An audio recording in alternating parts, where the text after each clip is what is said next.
शांत और ठंडी रात थी। अचानक आसमान में चमकीली रोशनी दिखाई देने लगी। लोग घरों से बाहर निकल आए और ऊपर देखने लगे। यह कोई साधारण चमक नहीं थी, बल्कि एक उड़न तश्तरी थी। लोग आश्चर्यचकित थे और उनमें भय और उत्सुकता की भावना जाग उठी। उड़न तश्तरी से एक सीढ़ी नीचे आई और उस पर एक सुंदर चमकीली पोशाक पहने राजकुमारी उतरी। उसकी आंखें नीले आसमान जैसी और बाल सुनहरी धूप जैसे थे। लोग उसे देखकर मंत्रमुग्ध हो गए और चारों ओर सन्नाटा छा गया। राजकुमारी ने मुस्कुराते हुए लोगों का अभिवादन किया। राजकुमारी ने एक अजीबोगरीब भाषा में बोलना शुरू किया। जैसे ही उसने अपनी कलाई पर एक बटन दबाया, की आवाज सभी को समझ में आने लगी। उसने बताया कि वो एक दूसरे ग्रह से आए हैं और उनके ग्रह पर संकट मंडरा रहा है। उसे धरती के लोगों की मदद चाहिए थी। साहसी युवा और बुद्धिजीवी आगे आए और राजकुमारी की मदद करने के लिए तैयार हो गए। राजकुमारी ने उन्हें अपने विशेष यान में आमंत्रित किया। यान में प्रवेश करते ही वे सभी अलग अलग ग्रहों की यात्रा पर निकल पड़े। ये यात्रा बेहद रोमांचक और खतरनाक थी। यात्रा के दौरान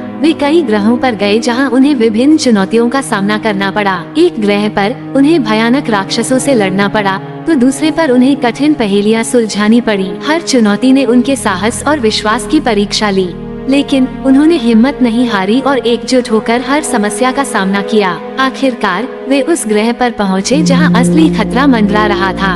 वहां का वातावरण बहुत ही विषैला और खतरनाक था। राजकुमारी ने बताया कि इस संकट को दूर करने के लिए उन्हें एक विशेष क्रिस्टल ढूंढना होगा।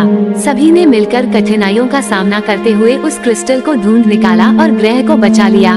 सभी सुरक्षित रूप से पृथ्वी पर वापस लौट आए। राजकुमारी ने धरती के लोगों का धन्यवाद किया और कहा, जब हम मिलकर काम करते हैं तो कोई भी कठिनाई हमें रोक नहीं सकती।